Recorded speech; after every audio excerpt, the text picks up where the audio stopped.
Potter বিশ্বজুড়ে অগণিত cinema প্রেমীর কাছে প্রিয় নাম। জে.কে. রাউলিং এর উপন্যাস অবলম্বনে সিরিজ আকারে নির্মিত এই চলচ্চিত্র দেখে মুগ্ধ হয়নি এমন মানুষ হয়তো খুঁজে পাওয়া যাবে না। দর্শকদের জন্য সুখবর হলো হ্যারি পটার আবারও ফিরছে নতুন শিল্পী ও নতুন কাহিনী নিয়ে। ব্রিটিশ লেখিকা জে.কে. রাউলিং এর হ্যারি পটার সিরিজের উপন্যাসগুলো নিয়ে এ পর্যন্ত 8টি জনপ্রিয় সিনেমা তৈরি হয়েছে। এসেছে আরও 3টি স্পিন অফ প্রিকুয়েল, তৈরি হয়েছে ভিডিও গেমস, মঞ্চেও হাজির হয়েছে হ্যারি পটারের চরিত্ররা।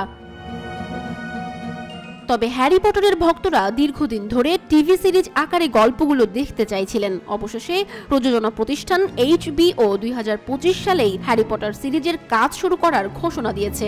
সিরিজটি চিত্রায়ন হবে হার্টফোর্ডশায়ারে অবস্থিত ওয়ার্নার ব্রাদার্সের স্টুডিওতে।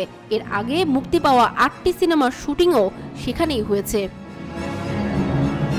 ওয়ার্নার ব্রাদার্সের স্ট্রিমিং সার্ভিস ম্যাক্সের পক্ষ থেকে জানানো হয়েছে, হ্যারি পটার সিরিজটি হবে জে.কে. রাউলিং এর বইগুলোর একটি বিশ্বস্ত রূপান্তর। সিরিজের নতুন অভিনেতা নেওয়া হবে। প্রধান চরিত্রগুলির জন্য 32,000 শিশুর অডিশন নেওয়া হয়েছে এরই মধ্যে।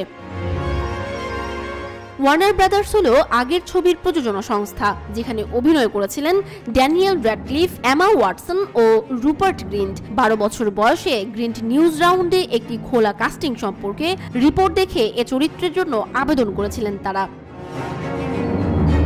অবশ্য এবার টিভি কাস্টিং এর শর্ত ছিল আবেদনকারীদের 2025 সালের এপ্রিলের মধ্যে যুক্তরাজ্য বা আয়ারল্যান্ডের বাসিন্দা হতে হবে, বয়স হতে হবে 9 থেকে 11 বছরের মধ্যে। HBO জানিয়েছে হাজার হাজার শিশু আবেদন করার পর প্রতিদিন প্রায় 1000 ভিডিওতে পর্যালোচনা করা হয়েছে। টিভি সিরিজটি 2023 সালে ঘোষণা করা হয়। তখন ম্যাক্সের পক্ষ থেকে জানানো হয়েছিল এটি নতুন প্রজন্মের ভক্তদের মধ্যে নিজস্ব অবস্থান তৈরি করবে।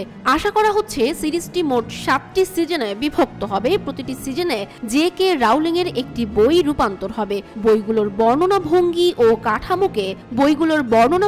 ও কাঠামোকে অবিকৃত রাখা হবে।